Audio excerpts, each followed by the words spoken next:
Chapter 1. Paxton's Story. "Do you want to see a doctor?" Long asked. No, the young man said. I'm afraid." "It's a cold night. Come in and sit down. Don't be afraid. That noise is only the wind in the trees. Please listen to my story. It started on a dark, dark night in Seaborough. Do you know Seaborough? It's a small English town near the sea. There's a train station near it, and there are some houses and shops. There's one small hotel. The beach is good and long, but the sea is usually very cold. That isn't a problem for me. I don't like swimming. I was at the hotel there with my friend, Henry Long.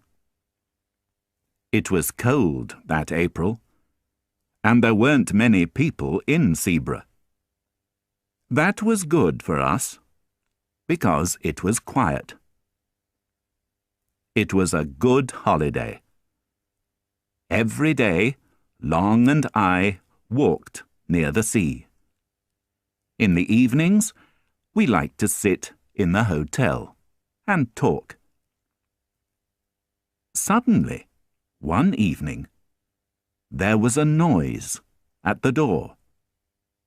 A young man opened it. "I'm sorry," he said to us. "Please excuse me." "That's okay," I said. "Come in," Long said. The young man came into the light. He was short, and he had dark hair. I looked at his unhappy face. "What's wrong?" I asked.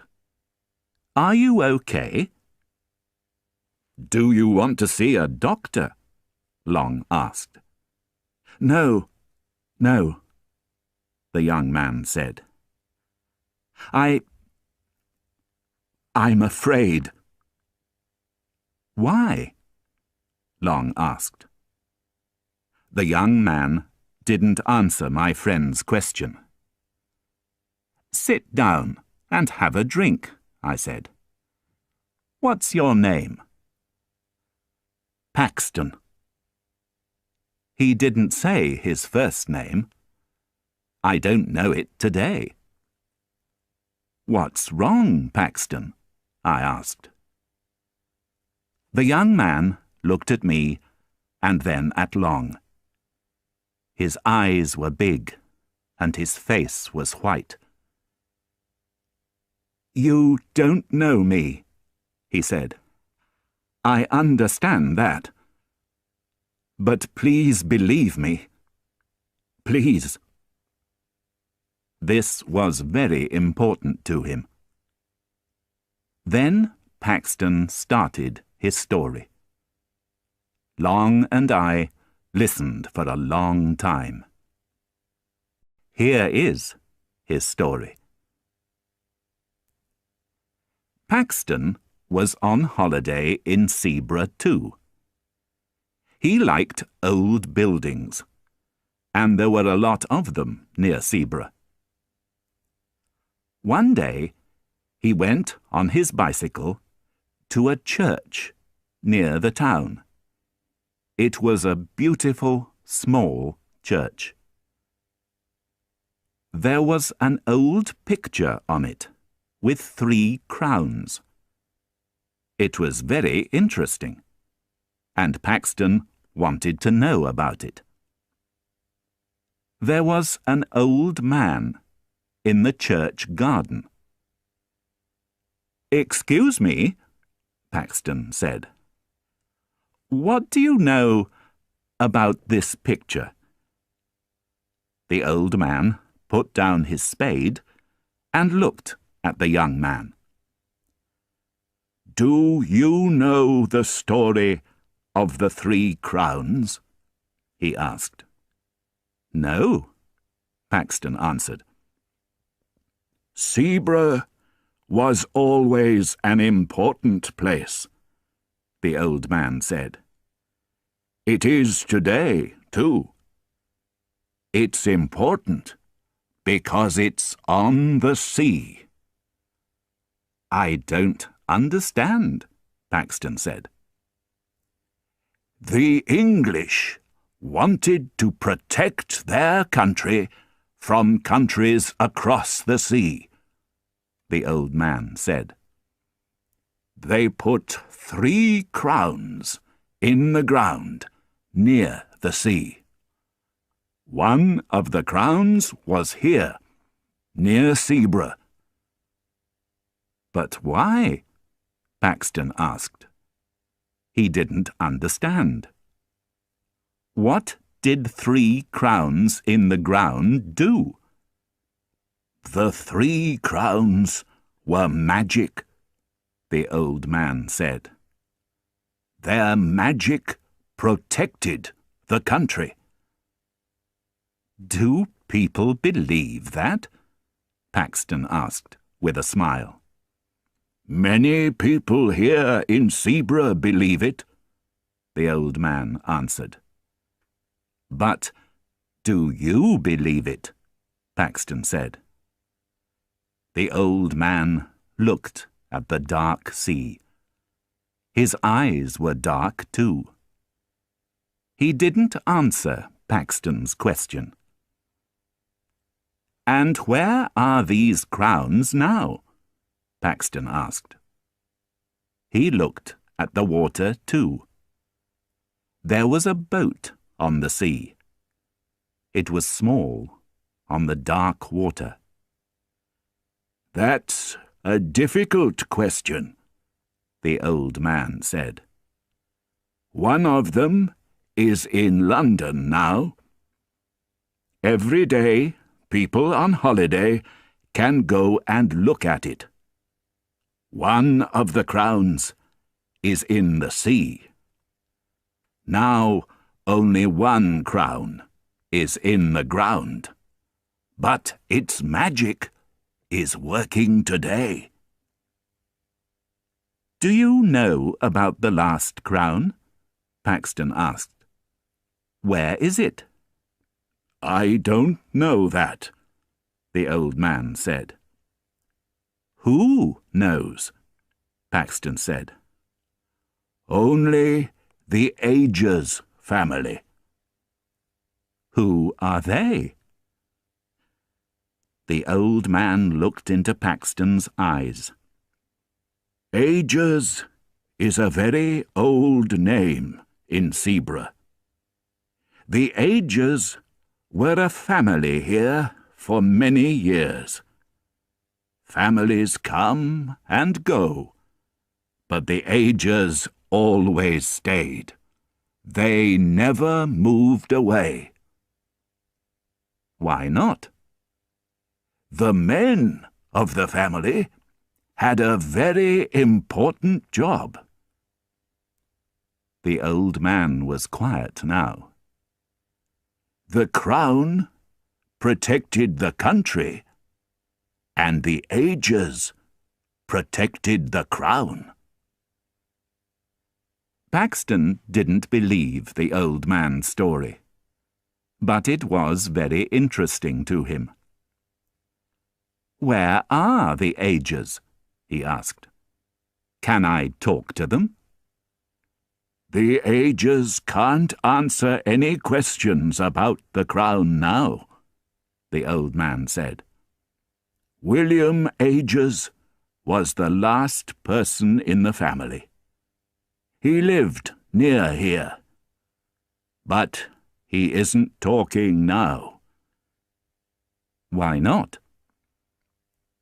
Suddenly, it was very quiet at the church. The old man put his hand on a gravestone. He looked at Paxton's face. His eyes were cold now. "You aren't from Seaborough," he said. "Go back to your hotel. Don't think about the Crown again." "I'm sorry," Paxton started. "But—" The old man didn't listen. He walked away from Paxton and from the church. "What did I say?" Paxton asked. Only the wind listened to him. Then he looked down at the gravestone. William Agers. This was William Agers's gravestone. The man was dead. Who protected the Crown now?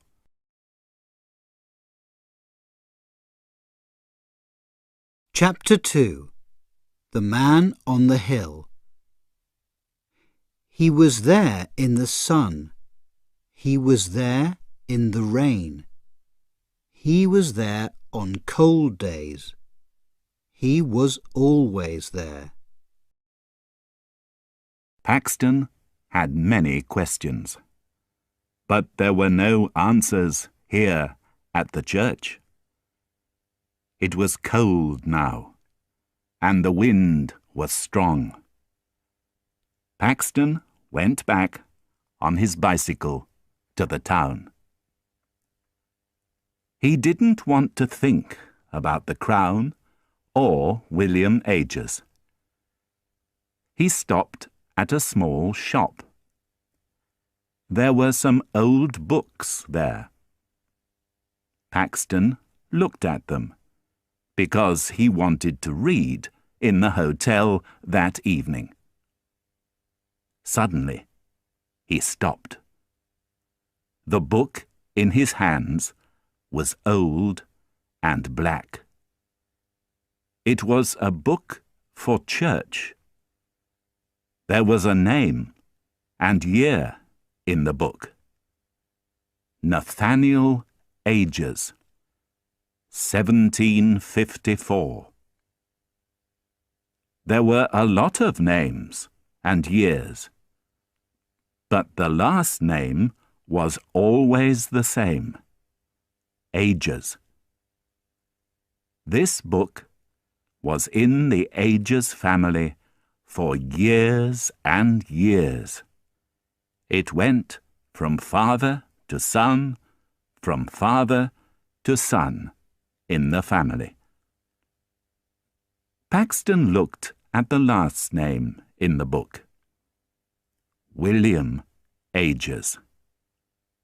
He had William's book in his hands. "Excuse me," Paxton said to the tall, thin woman in the shop. "What do you know about William Agers?" "That isn't a happy story," the woman said. "William Agers is dead. He was young, only 28. And he didn't have a son?" "That's right," the woman answered. "Mr. Agers didn't have a son or a daughter." "Where did he live?" Paxton asked.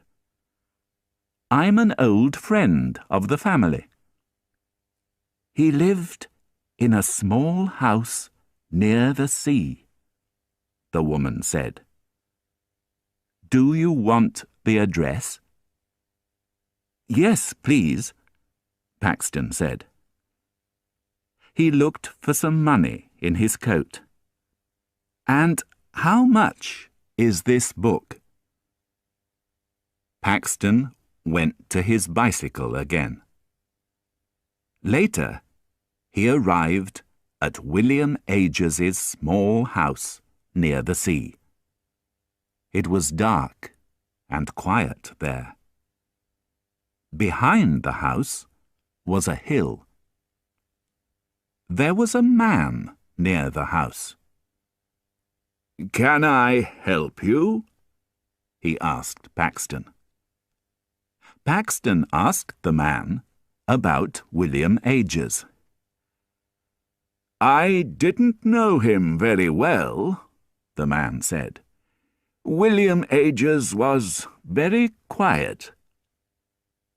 "Did he have friends?" Paxton asked. "No," the man answered. "Ages didn't like people. He was never in his house. He was always on that hill. He was there in the sun. He was there in the rain. He was there on cold days. He was always there." "I understand," Paxton said. The man walked away, but Paxton didn't move. He looked at the small hill and smiled slowly. Was the last crown there? It was late now. The room was dark. Long and I looked at Paxton's white face. "And?" Long said. "Was it? Was the crown there?" "Yes, it was," Paxton answered. "But it isn't there now." "Where is it?" I asked. "It's in my room." I didn't believe him. "The crown is here? In this hotel?" I said. Can we see it?" Long asked. Paxton didn't answer. We all listened to the wind. Then he said, "Yes."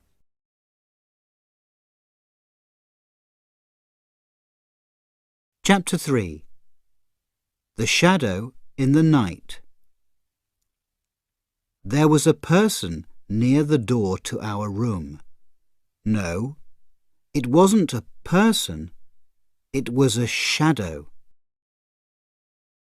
Paxton closed the door to his room quickly.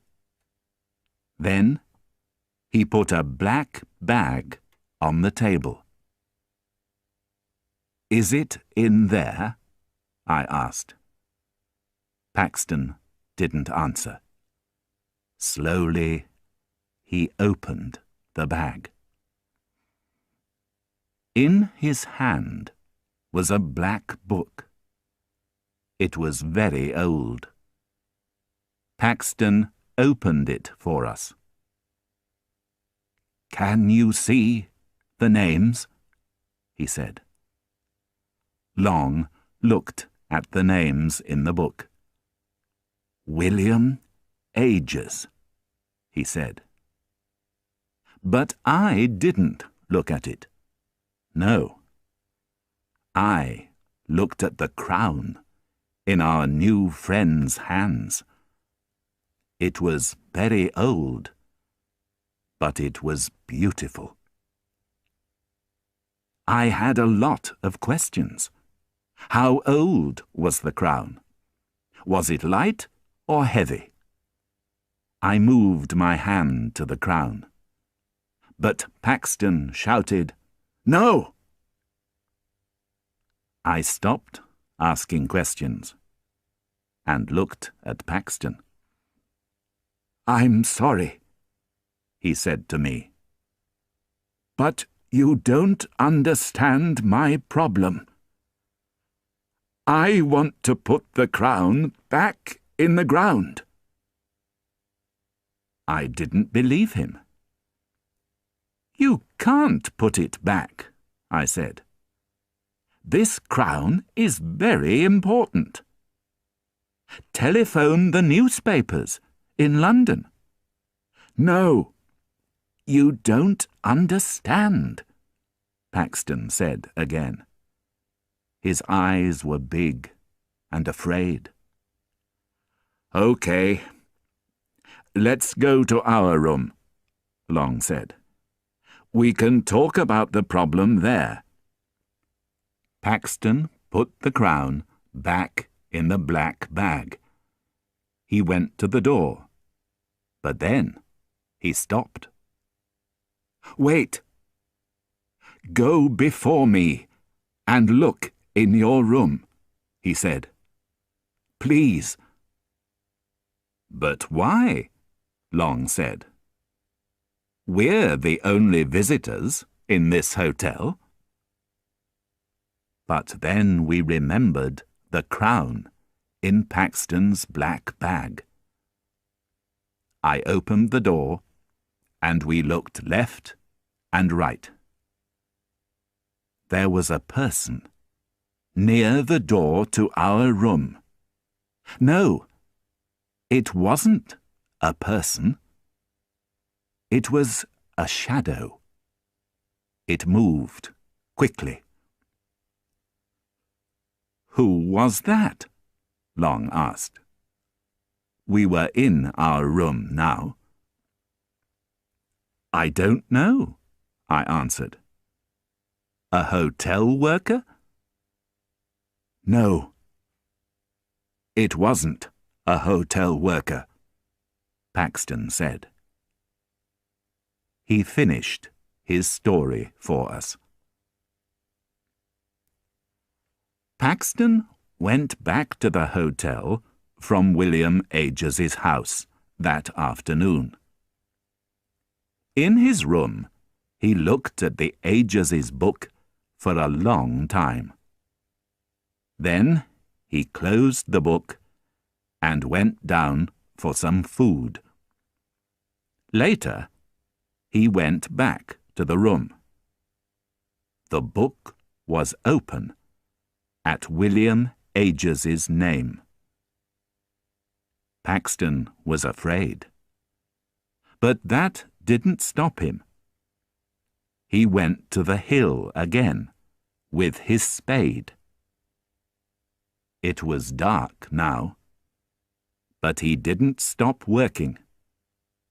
Suddenly, there was a noise. Was it the wind? Paxton looked behind him. Was there a man in the trees? A dark shadow? No, of course not. Paxton started to work again. The spade was heavy now, and it was a difficult job.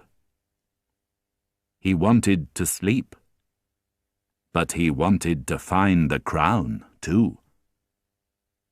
And then it was there. The crown. Paxton smiled. He put his hands on it. Suddenly, there was a noise behind him again. It wasn't the wind, and it wasn't an animal. It was the noise of a man, an angry man. Paxton looked behind him.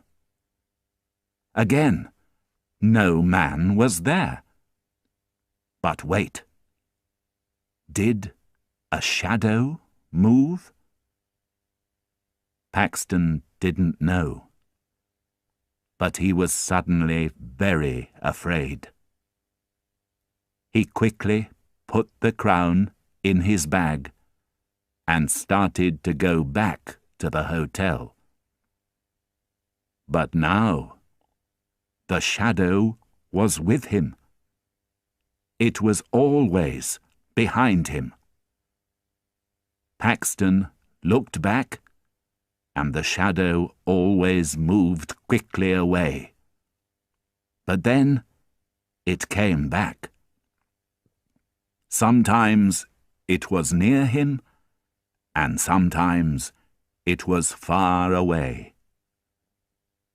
Paxton was very afraid. Who, or what, was the shadow? And what did it want from him?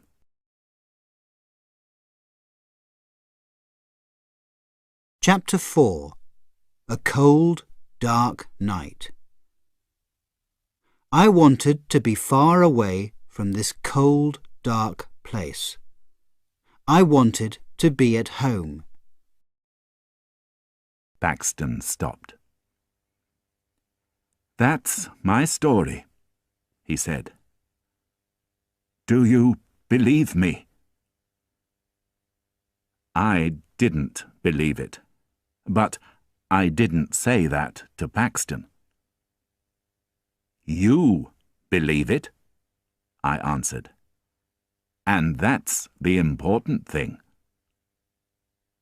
But then I remembered the shadow near the door to our hotel room.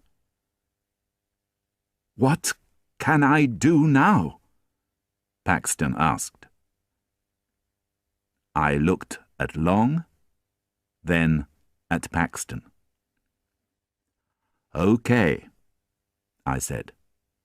"We're going to help you. We're going to come with you and put the crown back in its place under the ground.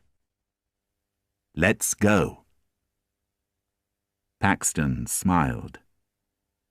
But it wasn't a very happy smile. "Thank you. Thank you," he said. He went to his room. I looked at the window. It was a dark night. Long and I put on our coats and went to the hotel door. Paxton was there in front of the hotel. He had the black bag and the spade in his hands. It was cold, and we walked quickly. We walked near the church. I put my head down and didn't look up. I didn't want to see the gravestone of William Agers that night. "Are we near the place?"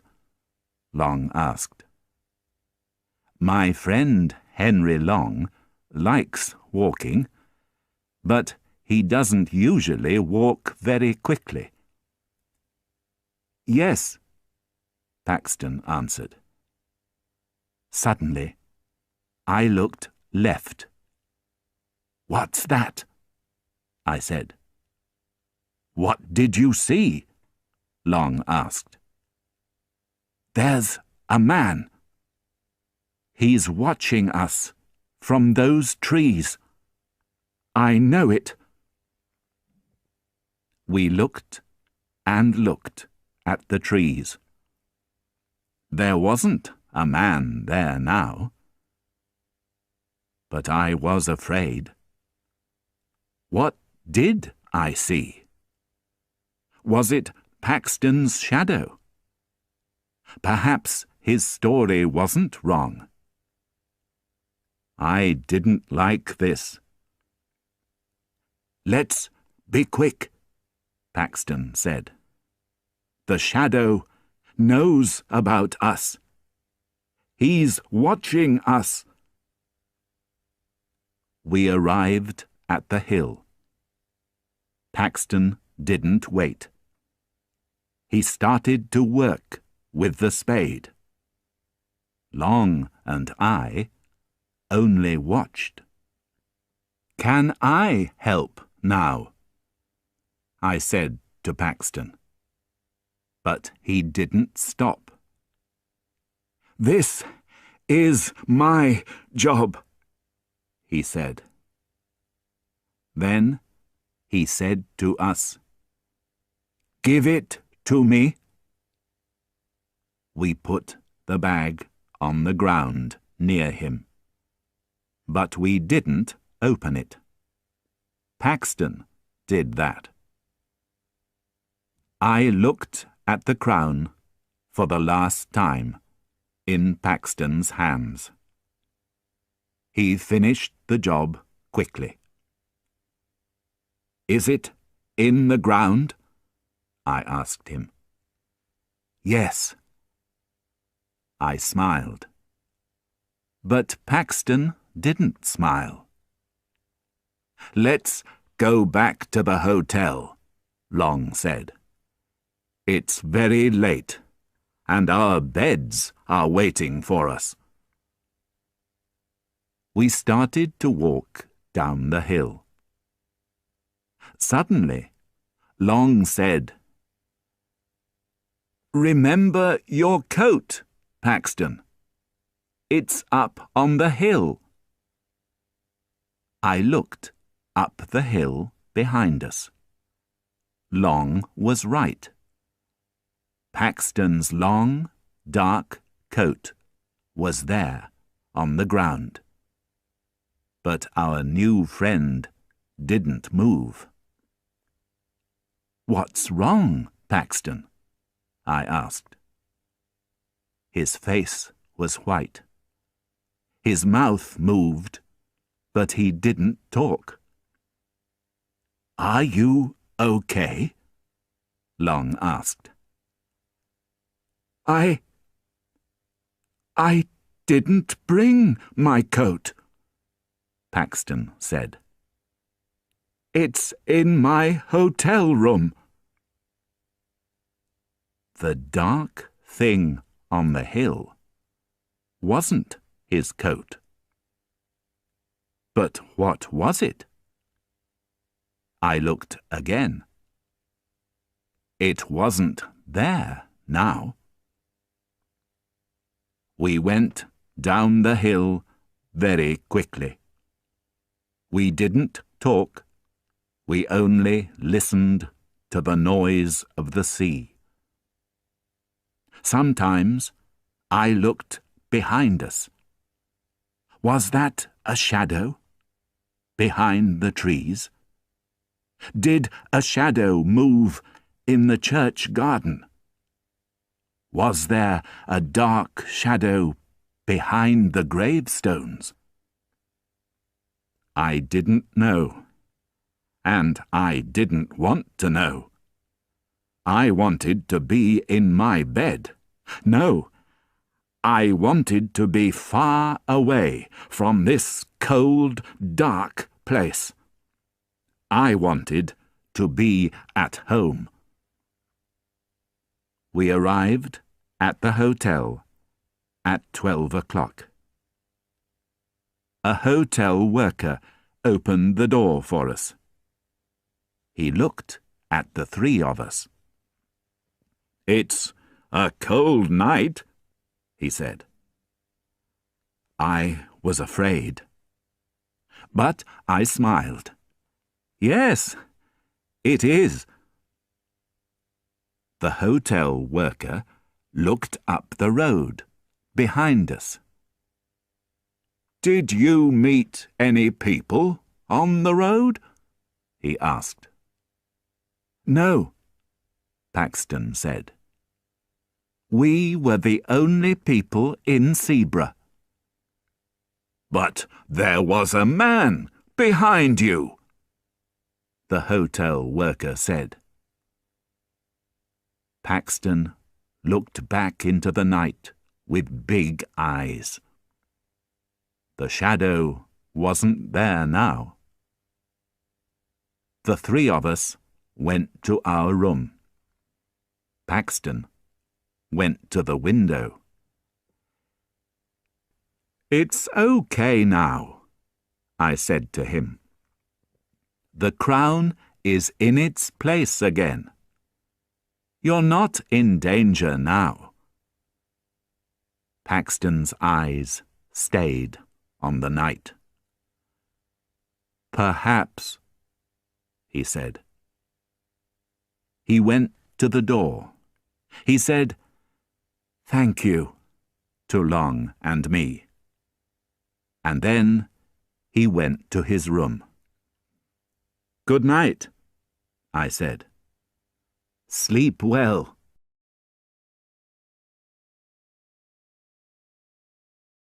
Chapter 5. A long run on the beach.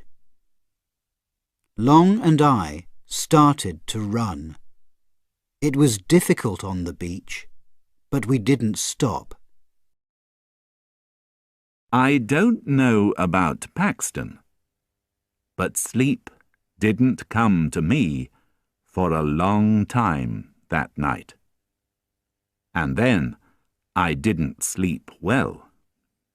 It was a long, long night. I opened my eyes in the morning and went to the window. The sun's light came into the bedroom. It was late. I looked at the trees. It was a beautiful April day. I washed and went down. Long was in a big chair with his newspaper and some coffee. "Do you want some food?" he asked. "Yes." A man was at our table. It was Paxton. "How are you today?" Long asked. "I'm okay," our friend answered. "Did you sleep well?" I asked. "Yes, thank you. I didn't see the—" He stopped. "There wasn't a problem all night." "Good," I smiled. "Long and I are going for a walk this morning. Please come with us." "No, thank you," Paxton answered. "I want to stay in the hotel this morning. I'm going to write some letters." "This afternoon?" Long said. "Yes, thank you." "Good, good. Let's meet at 3 o'clock, Long said. "Come to our room." We said goodbye to him. Long and I had a good morning. Then we had some food in a cafe in a town near Sebra. "I like this," Long said. "We can have a good holiday again." "It's 2:30, I said. "We're meeting Paxton at the hotel at 3 o'clock. Paxton was at the hotel. He had a book in his hands, and there was a smile on his face. "Did you have a good morning, Paxton?" I asked. "Yes, thank you," he said. "I did." Long and I wanted to wash. Paxton waited for us. I went down again quickly. But Paxton wasn't there. Only his book was on the chair. Long came down too. "Where's Paxton?" he asked. "I don't know," I said. "Perhaps he's in his room." But there was no answer at Paxton's door. We looked in the hotel garden, but Paxton wasn't there. I was a little afraid now. A hotel worker came to us. "You're here," she said. "Yes," I answered. "Why did you say that?" "Mr. Paxton isn't here," she said. "He wanted to see you and Mr. Long. You were in front of the hotel. You shouted to him. He said—" "We didn't shout to him. We were in our room." "We didn't shout to Paxton. Who did?" I was very afraid now. "Paxton," I said. "He's in danger." In front of the hotel, we looked for our friend. "I can't see him," I shouted. The hotel worker was at the door behind us. "He went to the beach," she said. "He wanted to see you and Mr. Long." "Thank you." Long and I started to run. It was difficult on the beach, but we didn't stop. "There! I can see him," Long said. There was a person on the beach, but he was far away. We shouted again and again. "Paxton!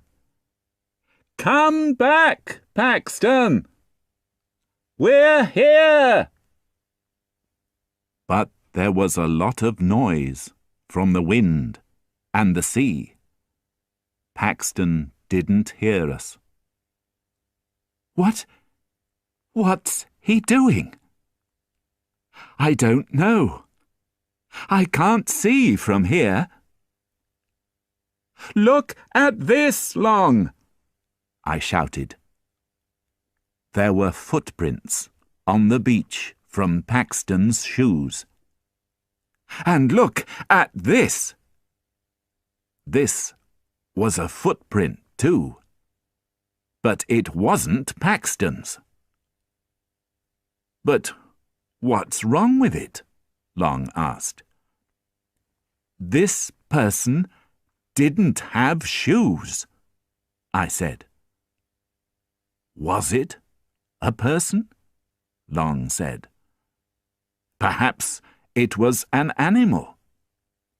The footprint was very thin. I didn't answer. A name came into my head. William Agers. But William Agers was dead. "Quick!" I shouted. We started to run again. Where was Paxton now?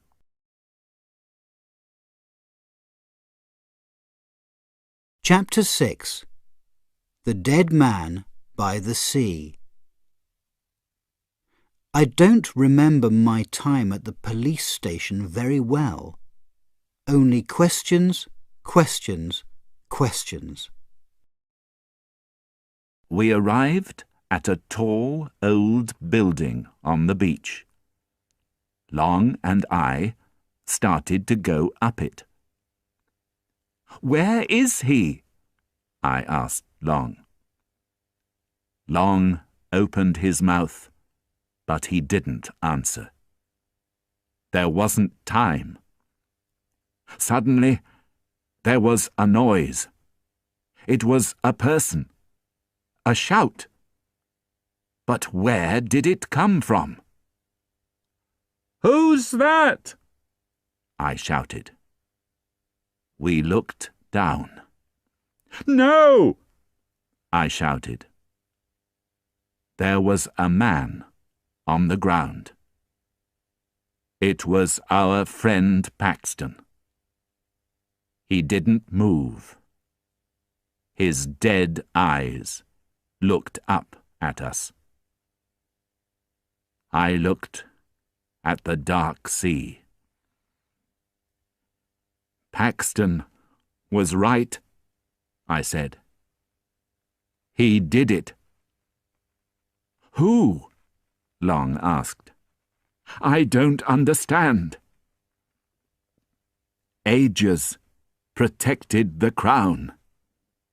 He was dead, but he protected the crown. But how? Long said. I had an answer, but I didn't want to say it. It was magic.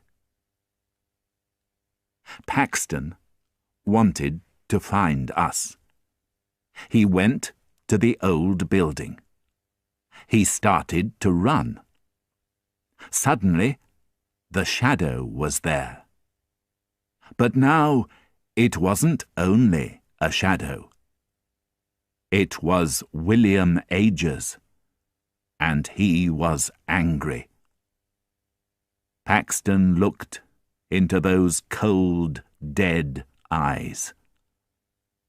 And now Paxton was dead too. What now? I asked. There's a police station in town, Long said. We walked back on the beach. The footprints weren't there now. They were under the cold waters of the sea.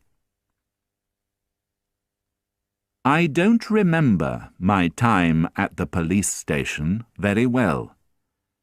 Only questions, questions, questions. Why were you on the beach? Who was there? How did you know, Paxton? What did you see? Long and I answered all of them. Yes, there was a man on the beach with Paxton. No, we didn't know him. He was very far away. Long and I had the same story, and the police believed us. But we didn't talk to them about the crown or about William Ages. Long and I went away from Seaborough. That was my last visit there. I'm never going to go to Seaborough again.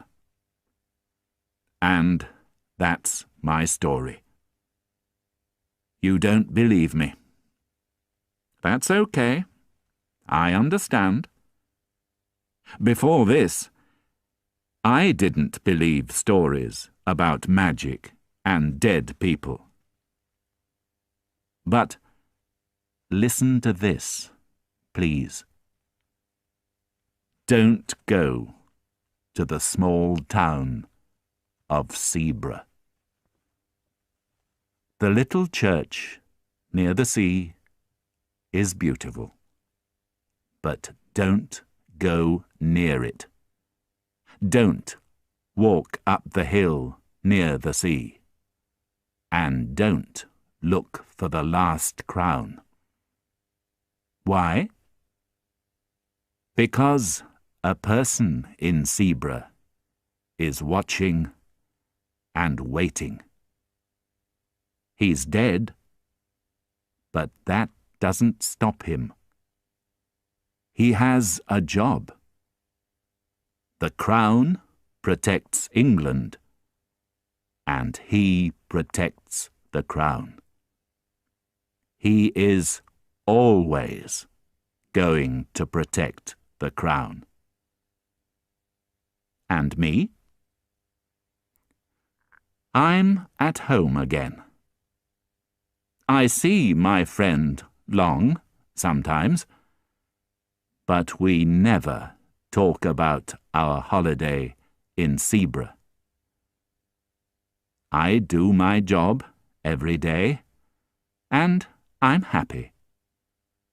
But at night, I don't sleep very well.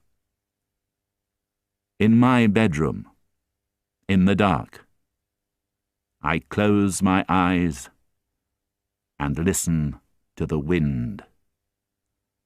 I see a cold, dark sea. And under a hill, the last crown sits and waits.